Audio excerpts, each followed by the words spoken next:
folks. Welcome back to Storystick with me and Jacob here. Today, we are going to dig into what is one of my favorite fairy tales, one of my absolute favorite stories. I think there's so much meat in this story that honestly, I- I'm hoping we don't go long.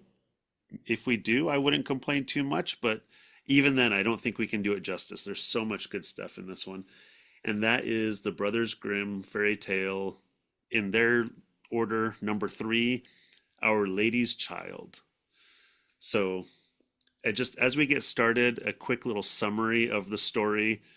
Um, this is a story where the primary character is a little girl who is kind of given into the care of Mother Mary in heaven, the Queen of Heaven, and is raised by her up in glorious splendors of heaven.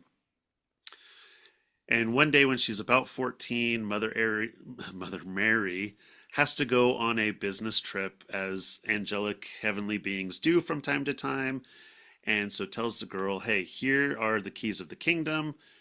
There's 13 keys, there's 13 doors. You can open 12 of them. Don't open the 13th door. Of course she does. She opens the 13th door. We'll get into what she sees at that point in time, but then the rest of the story is her trying to tell Mary, I didn't open the door, I didn't open the door, I didn't open the door. Yes, you did, yes, you did, yes, you did. And finally, when things seem to be like at the worst possible thing, she goes, oh, Mother Mary, I actually opened the door. And instantly, all is made right in the world. Clearly, that's a very high level summary. I left out some pretty important details because we're going to talk about them a little bit. Before we get into the detail of the story, Jake, any high level stuff of like the process of the story or anything like that that you want to touch on? I just at the beginning, she's actually in poverty, Ah, and I don't. well, let's go ahead and just start right there then. All right, we'll go ahead and start. Go ahead. Yeah. So she's in poverty. What does that mean? So her dad is a woodworker, it says, and it sounds like he chops wood for a living. So Hmm. manual labor. But And and he's not, so he's not lazy and he's not incapable. Like he's capable, and it says that he is married, so this child has children, um, but life is not great for them. I just want to point out that I believe that's also how, um, like Hansel and Gretel starts out. Like they've got parents. There's a stepmother aspect in that story, so it's not quite the same, but it's often the woodsmen. They're living life in poverty. Life is not great. What does that mean to you?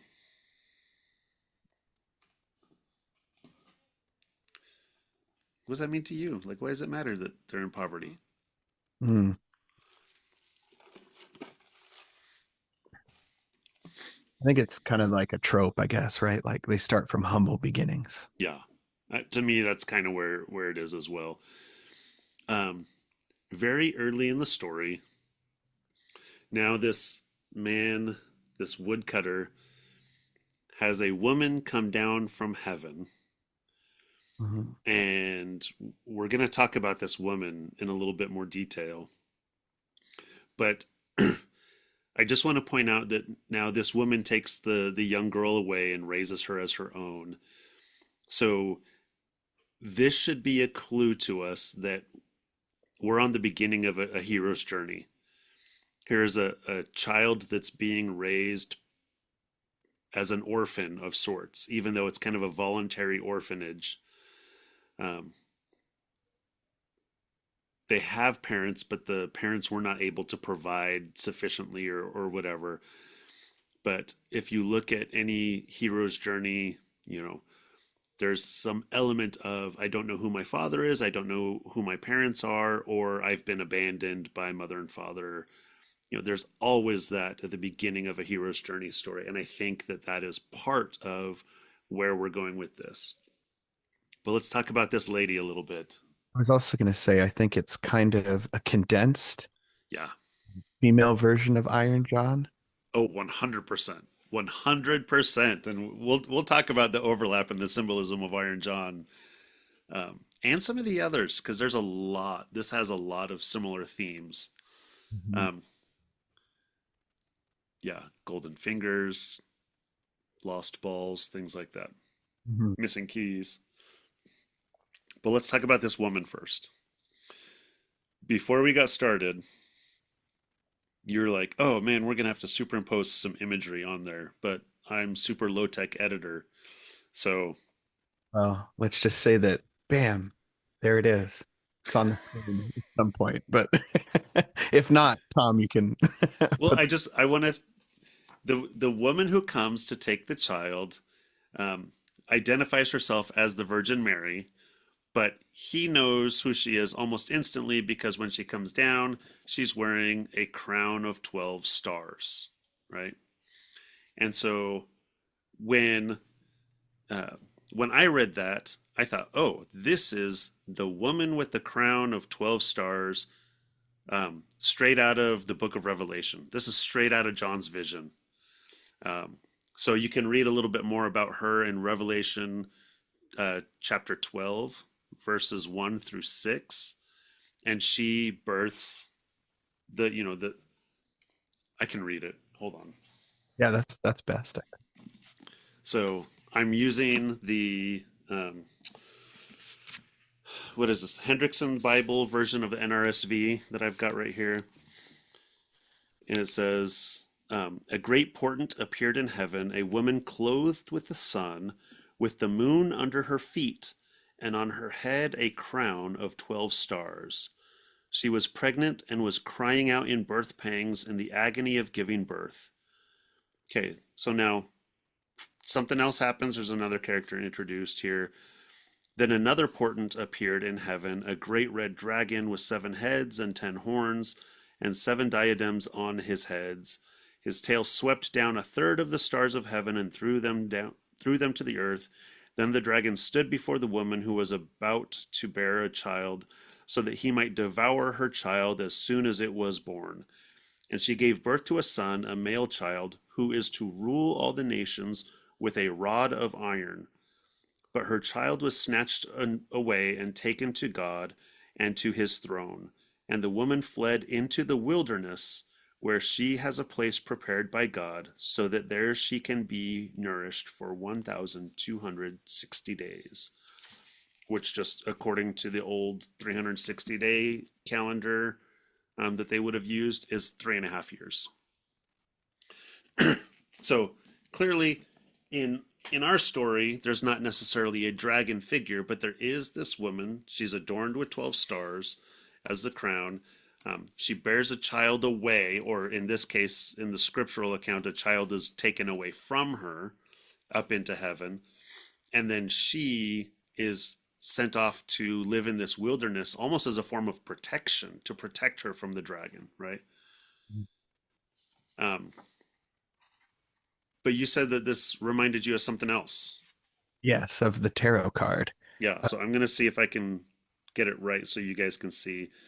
This is the Boda deck that I colored, but you can see she's the Empress, and up on the top of her head, a crown of 12 stars. And I don't know if you can see, but those stars are actually the six-sided star in this case, right? Mhm. All right. Tell me why you think that matters. Oh, because it matches a lot of kind of the symbolism from the story. So the Empress is actually pregnant. She's got a Hmm. belly. Um, and she gives birth, right? A virgin birth, as it were. Right. Um, and matches up beautifully, the Virgin Mary, right? So, Yeah, exactly. And in the story, she identifies herself right away. She says, I am the Virgin Mary, mother of the child Jesus. You are poor and needy. Bring your child to me. Right. So mhm. I think there's an element here of like, I think a lot of parents can relate to this. Like, not that we want to necessarily get rid of our kids most of the time, but that we have this aspiration of we wish we could provide a better life for our children from time to time. Um, and if that meant, you know, sending them off to live with, I don't know, the Queen of Heaven, maybe that would be sufficient for us to know that they're being taken care of. Um, I did also want to touch on so on the Kabbalistic tree of life. uh-huh. Uh Oh yeah, I can see myself in the reflection of yeah, I know. So this third path between wisdom and understanding, right? it. That's the Empress, right? And wisdom, as we know, is associated with uh, femininity, Sophia, those Yeah, kinds. Sophia, absolutely. Okay, so she's taken into heaven by the Virgin Mary, or I'm going to refer to her as Mother Mary from now on because she takes on a very maternal role. Um, and it says she fared well, ate sugar cakes, drank sweet milk. Her clothes were of gold and played with the angels, right? Um, and then something happens when the girl turns 14.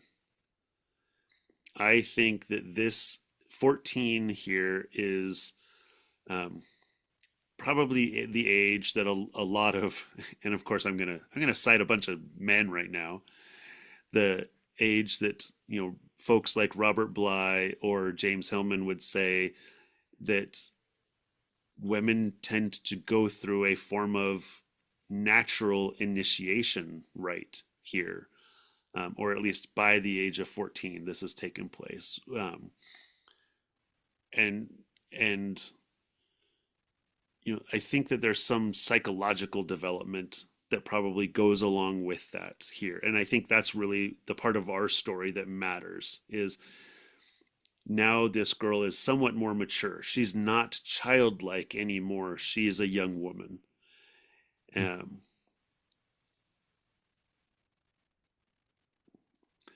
I don't know that I have more to say on that, but I think it is important for the story. Um, but like I said, now Mary is leaving. She has to go on a journey. That's all she says. I have to go on a long journey. Here are the 13 doors of heaven, and here are the 13 keys to those doors of heaven. Do we want to get into some of the numerology of the difference between the number 12 and the number 13, or the symbolism behind those at all? You go ahead and you start, and I'll pick up. Well, okay. So for me, the number 12 has always been a number that has references to the unification of heaven and earth. This is the idea of 12 tribes in Israel, 12 apostles to Jesus Christ, and 12 in other things.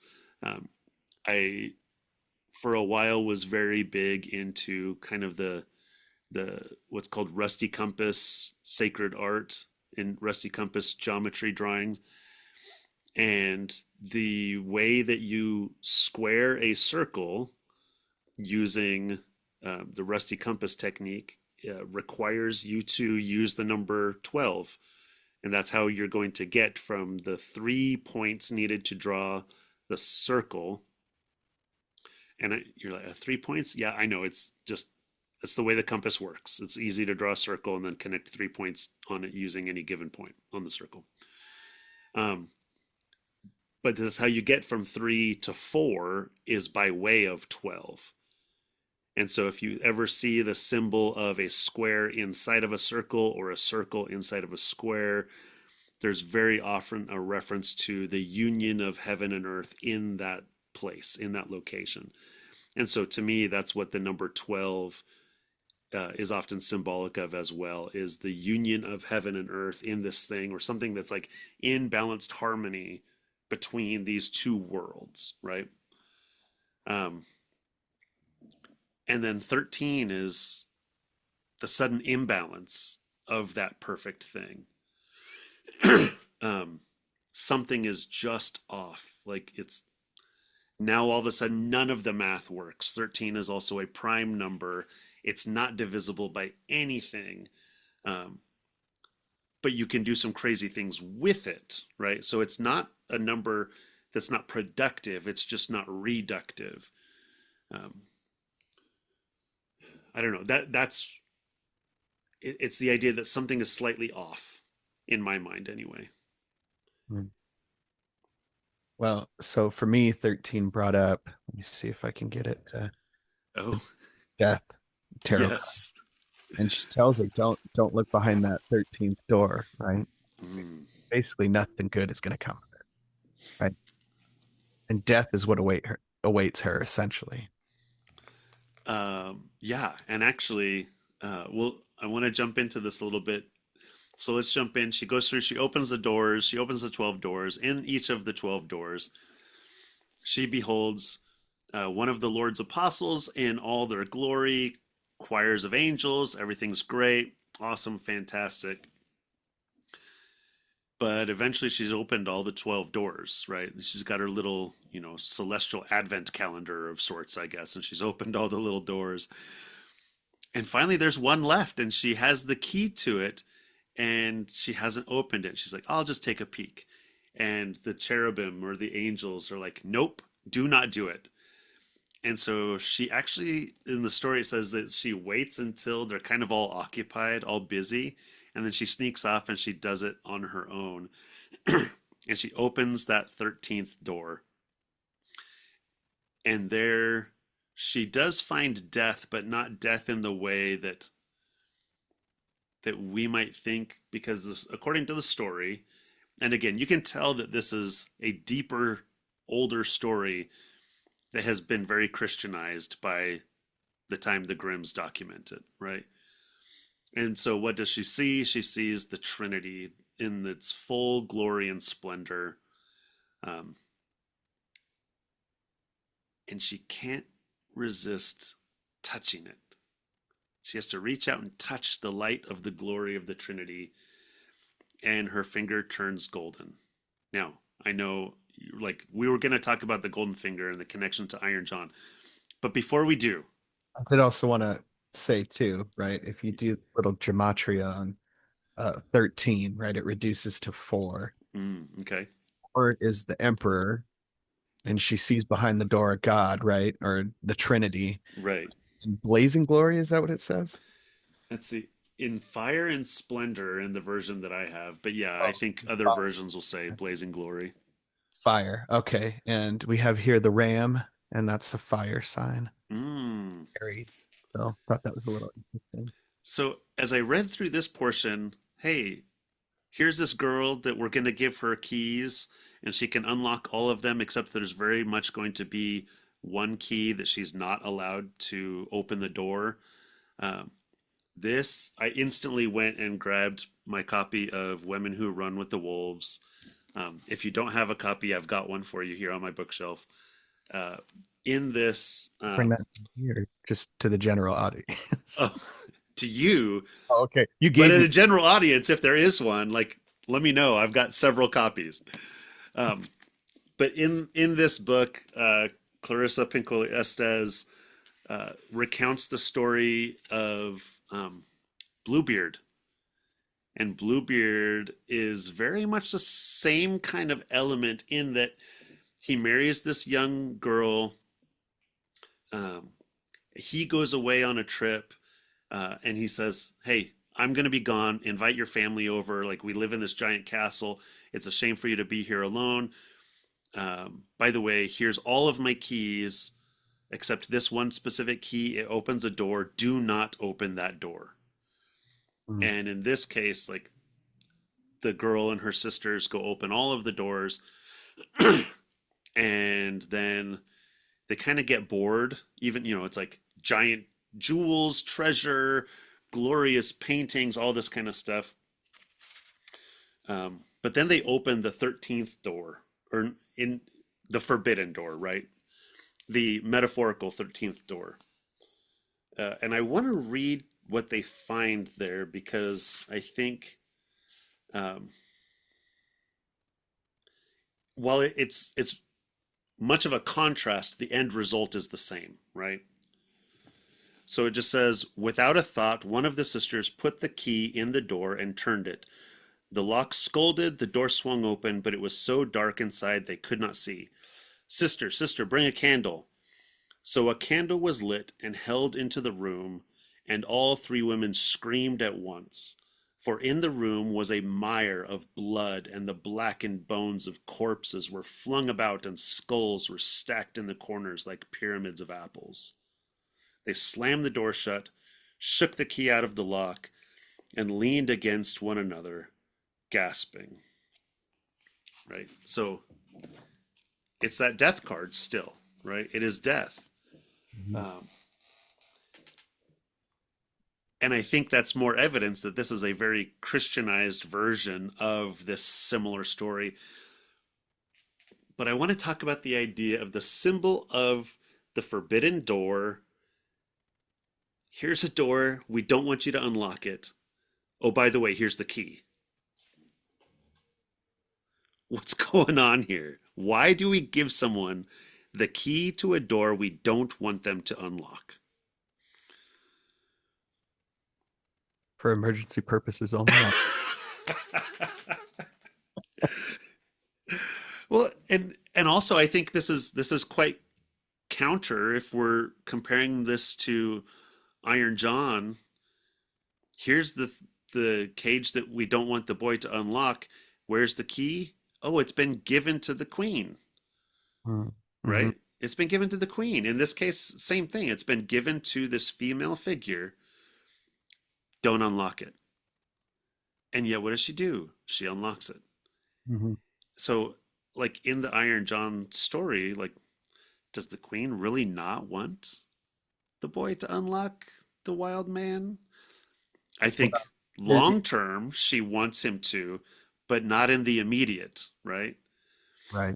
Um, Well, and I think that ties in later when we'll come to that, right? yeah, exactly. Um, but what are we talking about here? To me, this reeks of partaking of the forbidden fruit in the Garden of Eden. Oh yes. This is here's something that you have access to it, you have a choice to make. By the way, don't do it for no other reason than because I said so. In the day thou eatest thou thereof, thou shalt surely die. It's the Mhm. same thing. It's the same pattern. But why? What does that pattern mean? What is the forbidden fruit that we're partaking of? What is the forbidden room that we're unlocking um, that Well, is something. How do they describe it biblically? Right? Something awful, something terrible. Right? It's mhm, a terrible reality, a terrible truth.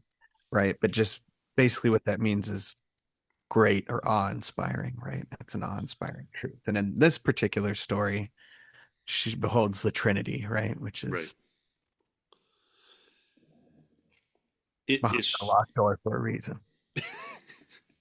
but it's more. It's like it's knowledge that you are not prepared to have access to yet. Mhm. Um, yeah, I was listening to a podcast recently. I don't recall which one, or I definitely give them credit here. And they were talking about like that's the role of this like Satan figure in the story of the Garden of Eden is it's not that he's giving you knowledge that you shouldn't have. It's knowledge that you are not yet prepared to receive. Mhm. Um, Well, interestingly, the parallel in our story goes a little bit further about the tree, right? Because when mhm. she finally descends to Earth, she's taking refuge in a tree in the desert, which almost makes no sense Oh, because right. In a okay, we'll get to this in just a second. But like the idea here, because sorry, like that whole symbol of the there's so much there. There's so much there, Jake. How are we going to do this? There's so much meat there. Okay, I want to dig into this fact though. Like she's exposed to this information, this knowledge, this something that she shouldn't know yet, and it turns her finger to gold. Mhm. And it's not just it turns her finger to gold so that Mary can see that she disobeyed, right? In um, in the Iron John story, the boy the has a wound, which is interesting because this one, she's not hurt at all. It's curiosity that gnaws at her. I Right. think it says, what does it say? Oh, gnawed there and tormented her, Right. let her have no rest. It's this desire that's beyond anything she can essentially deal with.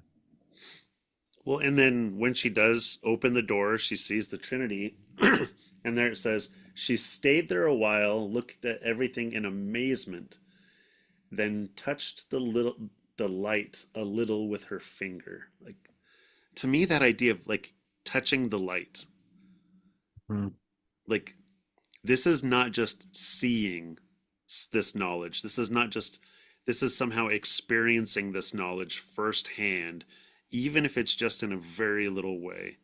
mhm, Um, I do just want to like I want to get this out of the way because I think it's very easy for people to read both this story and kind of the Iron John story, uh, both as kind of coming of age stories of youth.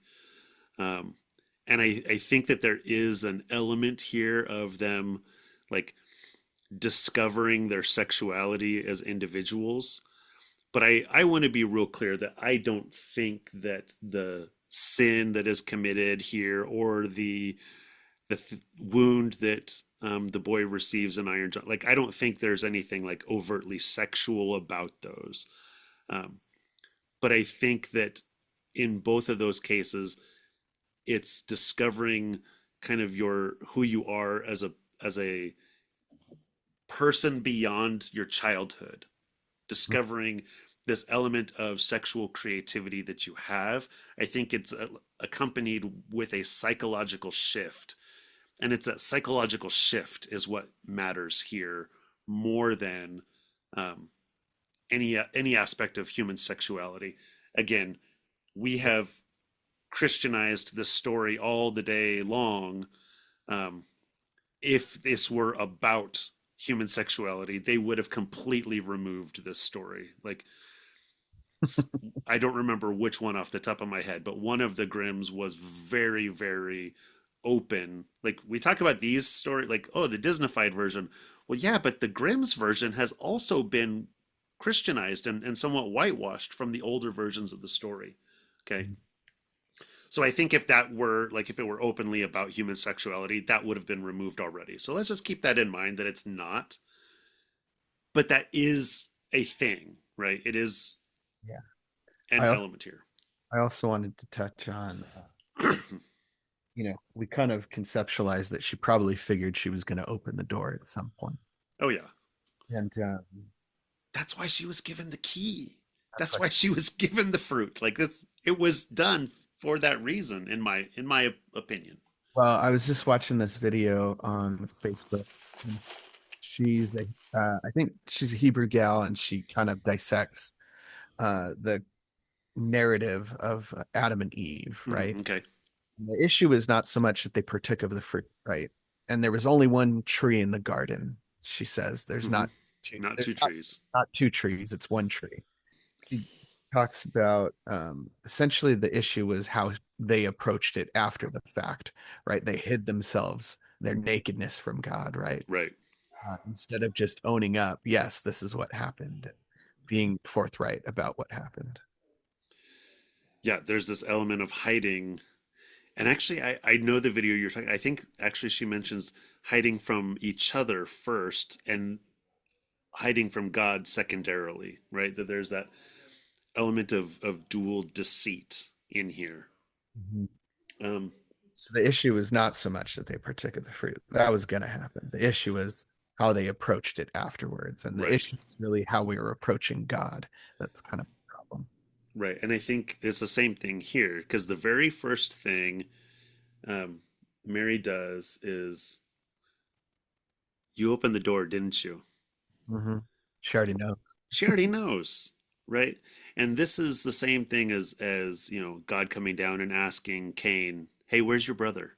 Mm-hmm. Yeah. Right? Giving them an opportunity to come forward and speak their truth. Um, and again, I think it's not the event that causes the trauma. The event can be traumatic, but what do you do with your experience of that event afterward, like significantly enhances or minimizes the effects of that trauma on you later in life. I will say there are people in the world who have experienced far more traumatic childhoods than I have. But that doesn't mean that I don't carry childhood traumas, because if I don't have the skills to cope with whatever thing happened to me, then I process it as a, like, telling myself a particular story about it, shame and fear, that's what's going on here. And that's that, now that shame and fear that then dictate what's going on in the future in my life, or at least influences it, not dictates. um, and so I think that that's a real element, that we have to look at, is that it's not the event itself that is the trauma, it's the way we process it after the fact. So there's the first, like, Mary asks her, did you open the door? And she goes, no. I also Yeah, wanted to, yeah, yeah. in Iron John, it's the same thing. He comes and asks him what, what took place or whatever. But he already knows. He's like, you dipped your finger in the water, didn't you? Right, he already knows. And in this case, then the Mary puts her hand on the girl's heart. um why? Like, I think that it's, and You can I feel think them there, if you just put your hand on their heart, right? You can right, tell. but I think it's also like a symbol of connection. Like, I already can see, I already know what's in here. Yep. Like, just be honest with me. Hmm. And she doesn't do that, she denies it again.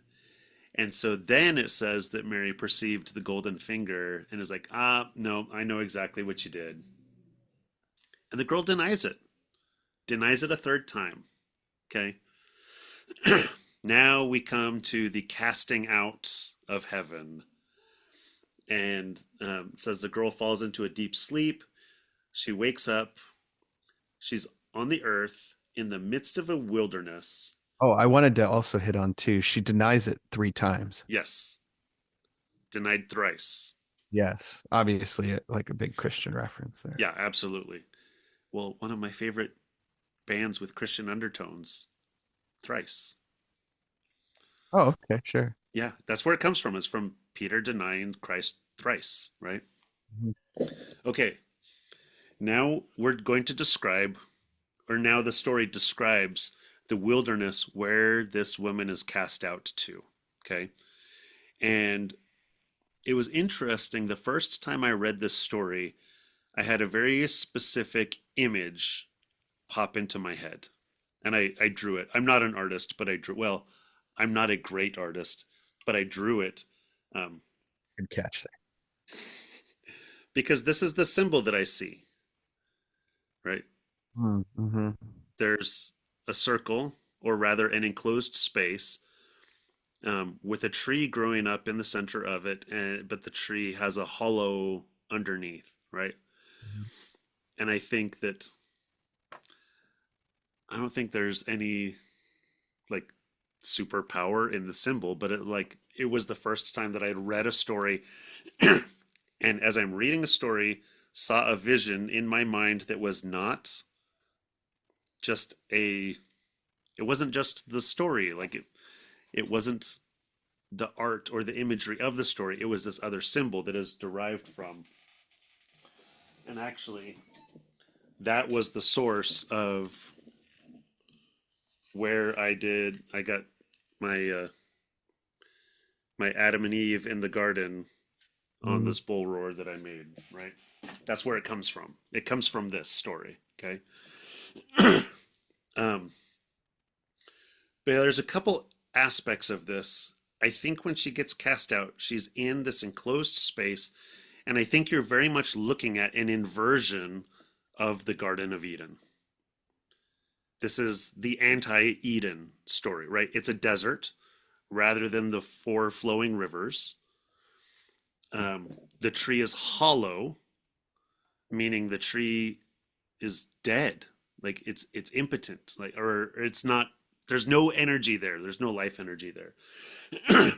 She's enclosed by a hedge of thorns through which she could not break. So now she's trapped in this space um, as punishment for being disobedient rather than being cast out of this space as punishment for being disobedient, right? Um, so I think when you think of the symbol of the walled garden, and there's other stories that have elements of, like, this is Rapunzel in her tower. Rapunzel's tower is surrounded by a hedge of thorns, right?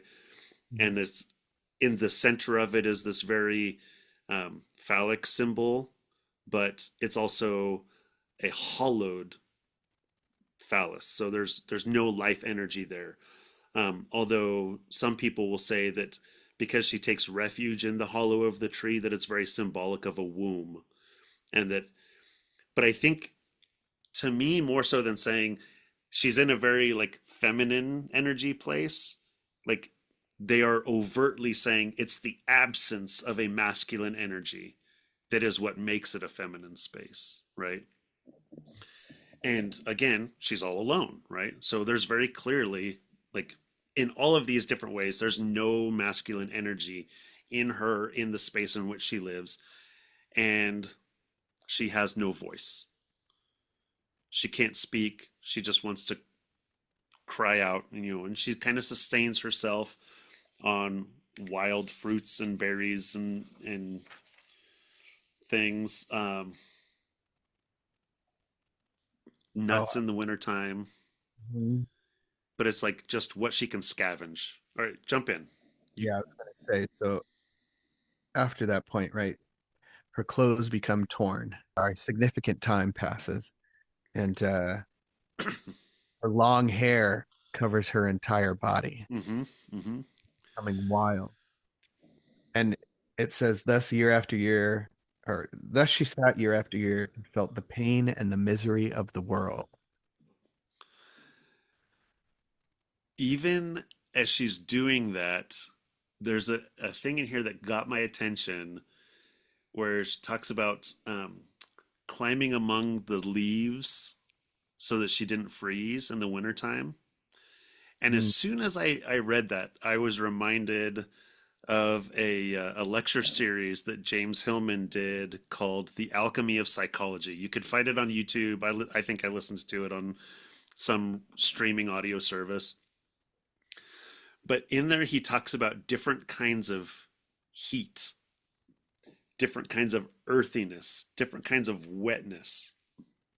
You know, and he talks about the difference between dry heat and wet heat, and what those mean psychologically from an alchemical perspective.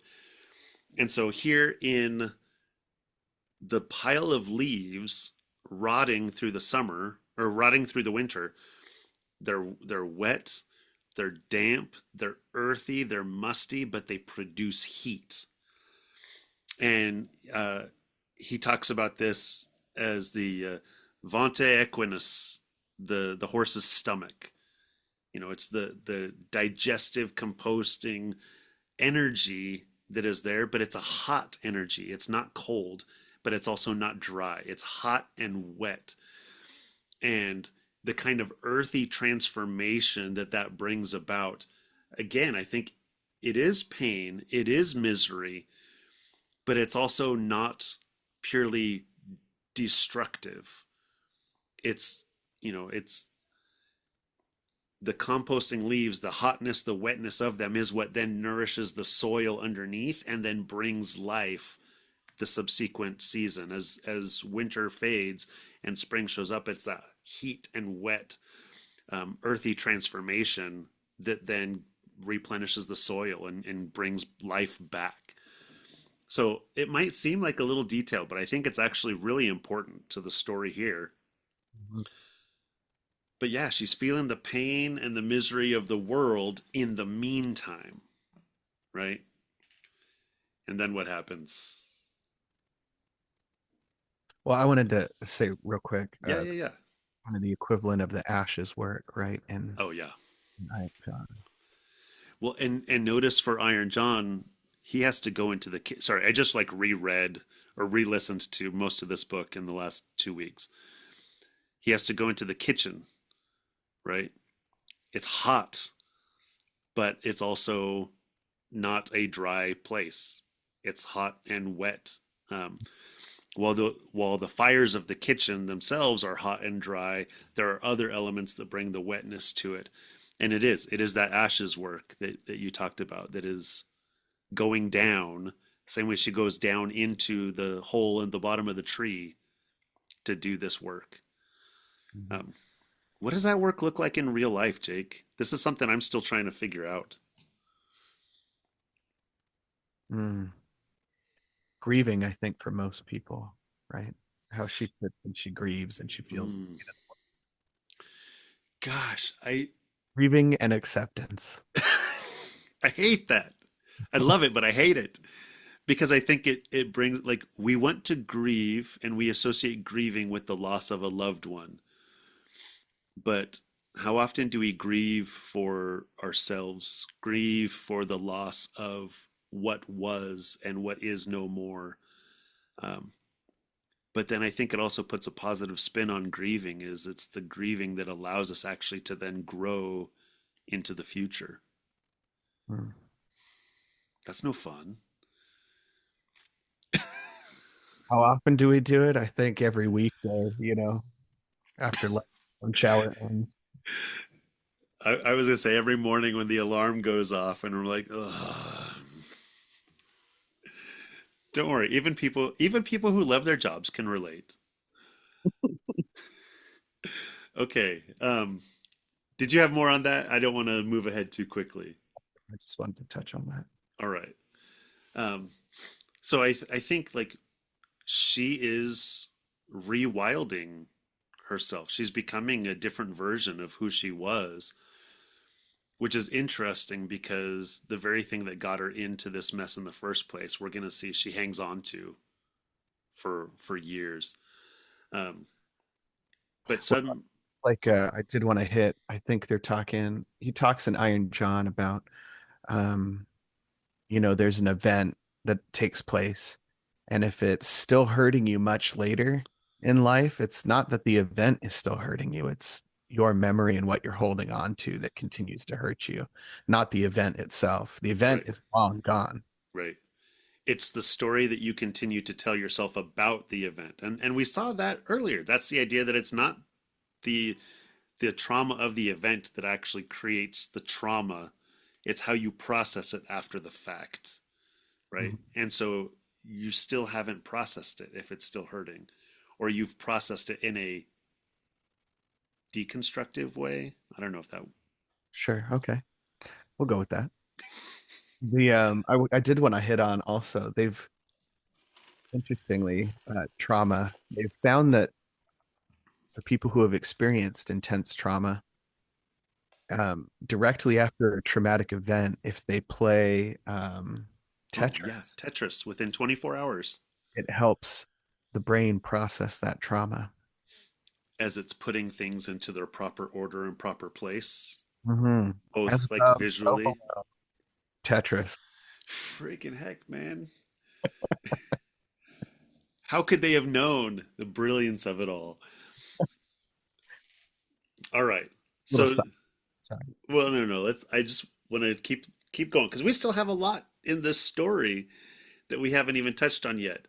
Um, suddenly, a very masculine energy is going to enter into the story. A king comes into the space. He's It's hunting. Sorry, say that again. spring. Yeah, it's springtime. Mhm. Um, and it brings with it all of the things that are related to spring, including um, this creative reproduction that is spring energy, right? The the conjunction or the union and all of this, um, the giving of life, which is ironic because the king comes into the forest to hunt. but he's doing a very masculine thing. As it's I think that he's just showing like maybe they just needed a story element to explain why the king was in the forest. But he's a king; he can be in his forest whenever he wants to. He doesn't have to be hunting to be there, right? So he's there. He's hunting in the forest. Follows a deer, and the deer enters the thicket where this girl is. Are you Whoa. raising your Oh no, but that's weird because it did. hand? Oh, it's the AI. It saw that you Yes. raised your hand. Okay. Anyways, The um, old switcheroo. I gotcha. um, I wanted to say there's tons of stories like that where they're following often a deer, right, Hmm.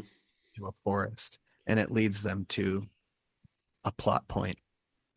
Oh, absolutely. And sometimes it leads them to the creation of a new alcohol. Hmm. This Sure. in But like, oh, total. this is the story of Jägermeister. Oh, is it? Yeah, have you That's why seen? they have a deer. It's why they have a deer. It's a deer with the cross in the middle because it's the story of I think it's Saint Benedict. Is he sees the white hind with the cross between his horns, and that's how he's converted. Anyway, like it's But it's God appearing as a deer. exactly this. The line between fairy tale and hagiography is blurry, very, very blurry. Hmm. Um, Well, God bless him for making such a delicious beverage. and it's a great symbol, right? Yeah. Okay. Uh, Okay. But the king comes in following the deer. hmm. It's and like you said, this is some um, divine intervention at play. That's really what brings the king into this space. And then the king, doing the most masculine thing ever, sees this hedge of thorns and is like, "I got a freaking sword. I'm just gonna chop right through it." Hmm. And so he does. But I think there's something really symbolic about that. Here's the thing that keeps this woman trapped or hidden forever and ever and ever. And the king just comes in and without a second thought just chops away at it. Um, and I think that has something to do with the way that other people can often help us get out of a situation where we've been trapped in because they're looking at it without kind of the emotional or judgmental side of things. They're looking at it without the shame. Like she's just like, this is my fate. I'm here, whatever. Or maybe it's just that he had a sword and she didn't. I don't know. But I do think No, I think you had it right. I think there's something more to it, and I don't think it's just some other person, but a significant shift in energy. If we're looking at this within the confines of a singular psychology, it can be the anima coming in and disrupting the animus self-destructive patterns, or I'm getting those flip-flopped again. Yeah, animus is the conscious, right? Right. So the animus coming in and going, hey, you're not as stuck as you think you are, like pushing through. Um, that's what I get for not actually having really studied psychology is I'm going to mix up anima and animus all the time, every time, forever and ever and ever. Um, I know. Damn that guy. He should have. get a little more creative with your names, bucko. All right. So the king comes in, finds the maiden, and asks her three questions. Who are you? Why are you here? Will you come with me? And they definitely help the plot of the story move along, but I like stop and think about those questions a little bit. Who are you? Why are you here? Will you come with me? And actually it's more than that. It's why are you here in the wilderness? Will you come with me to my castle? Right? Why are you here alone? Why are you here in the barren wasteland? Come with me into order. Come with me into civilization. Come with me into this the fruit of our productive labors. Well, it can also, if we're looking at it like psychologically, this could be some IFS work, right? Hmm. King, representative of the self, right? Going and rescuing this exile, right? What are you doing out here? Why don't you come experience something much more comfortable? Right. Let, so that you can tell yourself a different story about who you are, Mhm. about why you exist, about why you're here. But from you're never going to be able to do that until you remove yourself from these circumstances that you're in, which I'm interpreting as change the scenery or change the story that you're telling yourself. Because if you are telling yourself a different story, the I live in a castle story, who you are becomes very different. Change the Right? way you think and you change the world. Freak, man. Why is this about me right now? Just kidding. Always. Actually, just a little side note for anyone listening, if anyone ever does listen to any of these, like the reason we're doing this deep dive into these stories is not like I could plug this book into AI and create videos and even like pull up like that's not the whole point. I'm sorry. I'm not doing it for you guys. Like I'm doing this for me. Hopefully Jake's getting something out of it too or but I appreciate that he's along for with the ride to help me get something out of it. Um, and hopefully like share something in the comments what you're getting out of it. I don't want this to be a win-lose. I want it to be a win-win-win, right? Just know that my intention behind it originally was purely selfish, just for me. All right.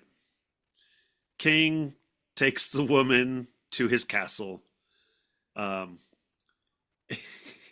this is probably, gosh, this is maybe this is a I don't know, my own interpretation. 18th century misogyny or 7 19th century 1800. I don't know, whatever. I'm getting all mixed up.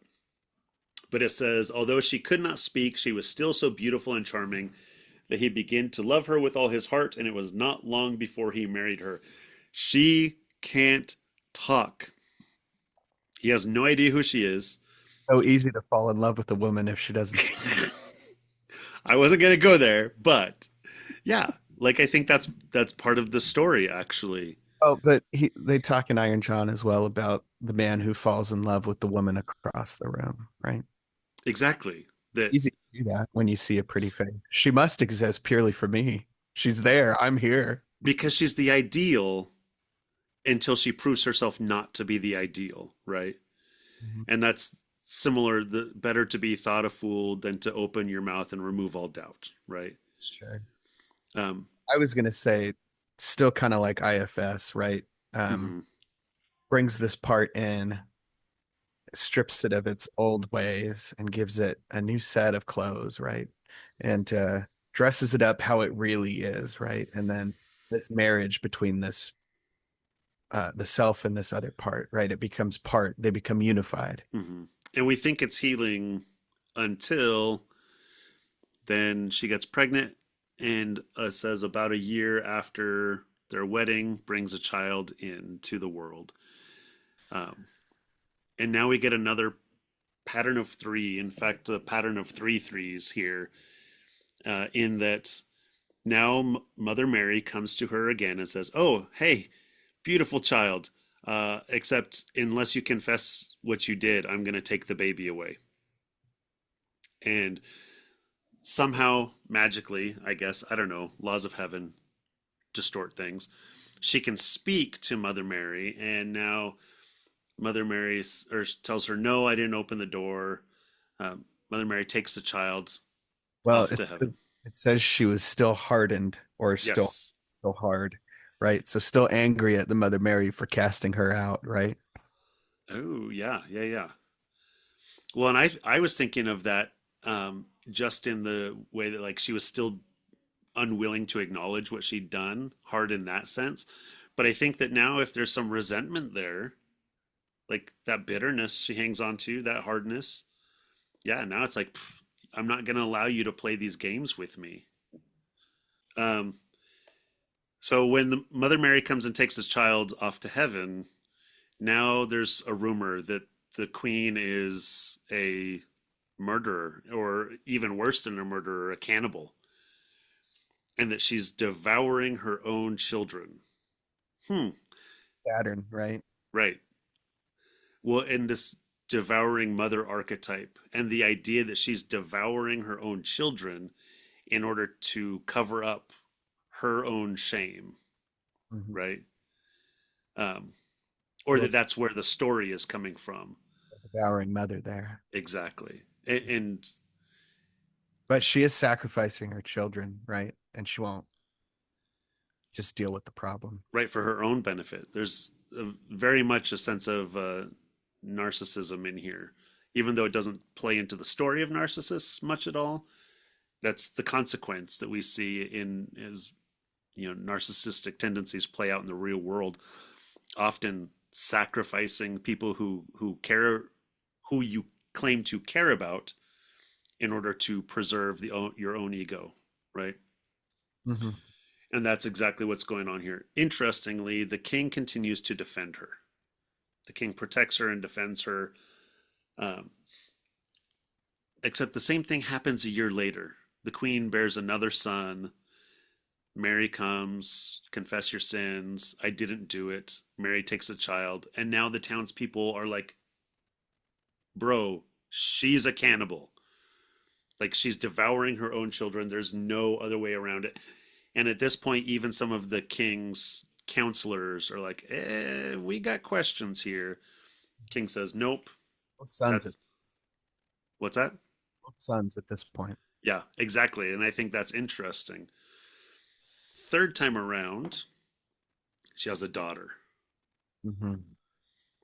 And we can talk about kind of the pattern. It's usually, um, you know, two older sons and then the youngest son that kind of stands out, or two older daughters and then a younger daughter, as kind of the Cinderella story goes. Um, or there's another, the, I can't remember the title of this story. It's like the 12 shirts, something like that. Um, but then there's 10 sons and then the daughter after that. Um, but this idea that it's something different. There's a different energy here. But even still, when the daughter is born, Mary comes down, and this time actually takes a different approach. And I wanted to jump into this a little bit. It's a okay. The third time the Virgin Mary appeared to her in the night and said, "Follow me." She took the queen by the hand and led her to heaven, and showed her there her two eldest children, who smiled at her and were playing with the ball of the world. Now, tell me that symbol of the children playing with the ball of the world isn't the same as the boy playing with the little golden ball. And they are both boys Right. at this point. Um, but like, I'm curious. It's they're playing with the ball of the world. Like, there's something even bigger about this. Other than maybe it's just to show, hey, this is heavenly thing, and they're playing with celestial bodies. But I think there's something more to it. I'm just not sure what. So, because I think, right, they talk about in Iron John, the boy has the ball, but it's like symbolic of the sun, the boy's vital life energy. Hmm. I think it's similar. Yeah, absolutely. Um, but now the queen, or Mother Mary, gives her another opportunity to confess, and she says, "No, I did not open the forbidden door." Sends her back to Earth, takes her third child. This time, the daughter. Right now, the townspeople, the people of the kingdom, are absolutely livid. They're completely convinced that she's an ogre. Actually, um, well, mine just says a man eater. So she's condemned to be burned alive. They organize a pyre, bind her to a stake, and light it on fire.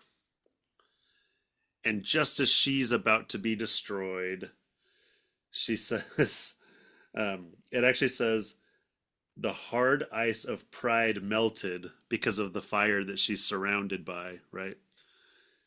And says, "If I could but confess before my death that I opened the door." Then her voice came back to her and she cried out loudly, "Yes, Mary, I did it." Even before she could think it, or even as she's thinking it, everything that Mary said, "I will give back to you. I'll give you back your voice. I'll give you back your kids." Like, it starts to happen just at the thought, right? The transformation is instantaneous. Okay. Um, Now I'm going to go on a little kind of, we'll stick with the story, but I just want to go on a little side shoot. Like, my background, my religious upbringing is in the LDS church, where we're using multiple books of scripture. I'm familiar with the story of a man named Alma the Younger within the Book of Mormon, that's part of our religious canon. And Alma has a very similar experience where that he finds himself in this darkness where he feels his impending destruction, and all he does is he thinks on the name of Jesus, and instantly the darkness goes away, and the light is there, and he has this transformation because he has a change of mind. He has a change of heart, right? It's more, the change of action follows, but the change of action is not necessarily the trigger that puts all these other things into play. It's the change of heart that now opens the doorway for the change, for the actions to then follow suit, right? um why does it matter that the third child is a daughter? Why does it matter that, like, she waits until she's about to be burned, about to be destroyed, before she finally confesses? These are questions that are bothering me, Jake. Hmm. I don't know that I have answers. I don't know that I need to have answers, I don't know that I have answers on this one either. but I do think it's interesting.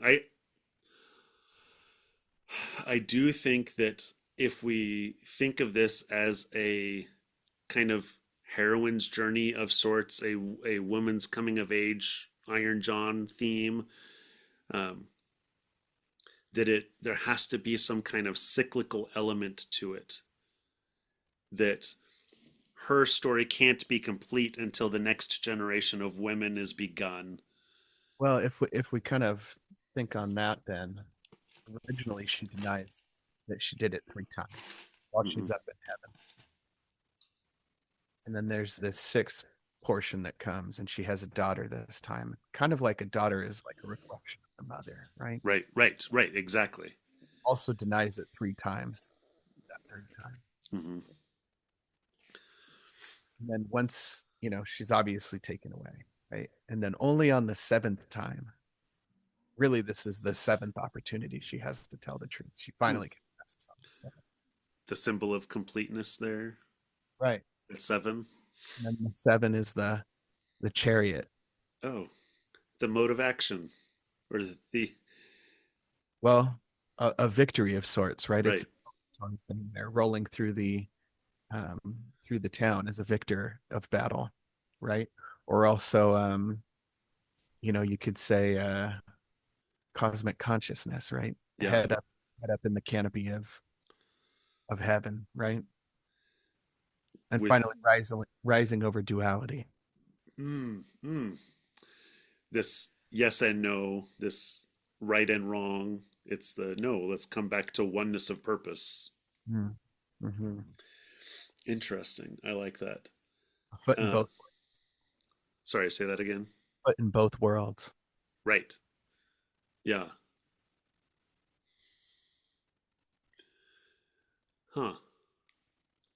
So as we get to kind of the end of the story here, Mother Mary comes down, gives her back all of her children.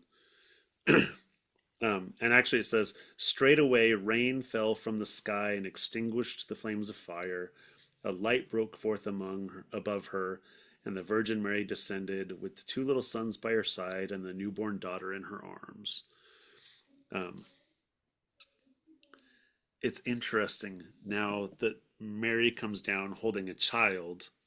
This is the symbol Madonna with child, right? Except this time the child is not the Christ figure. This child is her own daughter. Um, Gosh, oh man, there's got to be so much out there on the idea of women psychologically feeling like they are going to be saved or redeemed through their daughter's work. And I know there's a lot on like the concept of father or sons feeling the need to somehow redeem their father. But I wonder if that's at play here as well, as it's, the daughter that's being carried by Mary, as though the daughter is the Christ child, the savior figure in the story here. Um, and then the story kind of ends abruptly with like a moralistic message, which I think makes it too easy to read the story just as a moral story, as a fable of sorts, except without animals, rather than as a fairy tale. And that is just that Mary comes down and says, "He who repents his sin and acknowledges it is forgiven." Gives the children back, untied her tongue, and granted her happiness for her whole life. Oh, that's all I gotta do? Hot dang, let's go.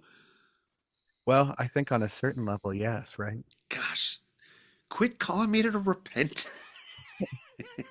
Repents of his sin. Right. No. Is forgiven. Amen. Um, but I think like if you man, I wish I could remember where this quote comes from, other than knowing that it comes from the LDS Canon Bible Dictionary. The idea that um, repentance is learning to see yourself, the world, and God through new eyes or in a new light, right?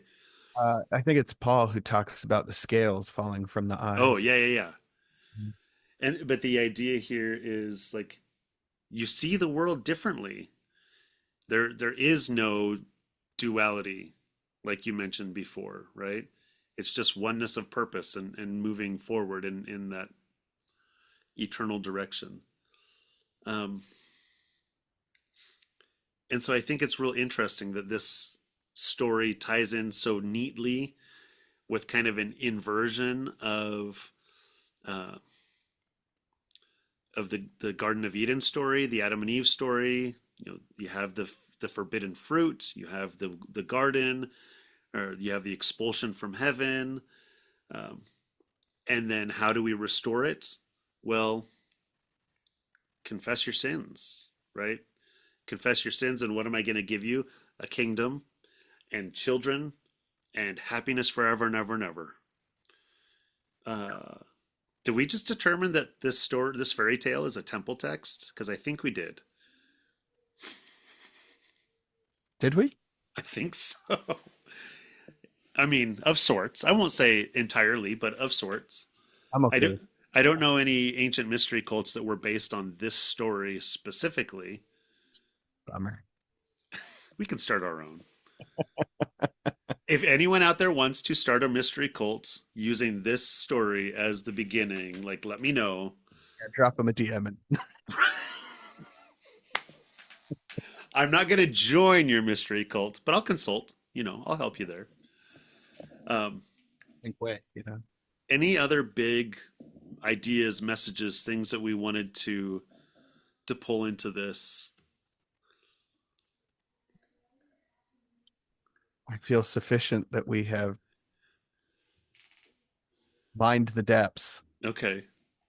Well, because I think if we're looking at comparing this to Iron John, we're still only halfway through the story, right?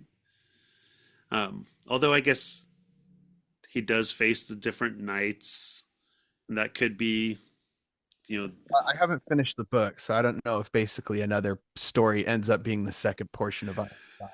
okay. Well, I don't know either. But now comes the part of our conversation that we've been dreading, and that's figuring out how we're going to appropriately close this conversation without just saying, and that's the end of our story. But That's the end of our story. But I guess I would just say, Sufficiently been beat to death by a stick. oh goodness, yes. So there's our story. Um, You can cut that, Tom. You don't have to. now I'm not going to just because you asked me to. I Uh, said your discretion. all right. Um, but I think if there's anything that you think we missed or anything that you want to add to the conversation, we'd love to hear it. That's really, I mentioned I was doing this for a couple of very selfish reasons. One is to get this into myself, learn the stories, learn the psychology of the stories, but also I can do that on my own. So why put it into a video or podcast format and put it out there for the world? Because I want to find all the rest of you weirdos that are into this kind of stuff too. And so if you're enjoying it, jump in and join the conversation. I'd love to hear from you guys some and dig a little deeper and learn from each other who are working in this space of learning and understanding from psychology and fairy tale and ancient stories of all flavors. So thanks for joining us, and we'll wrap up there.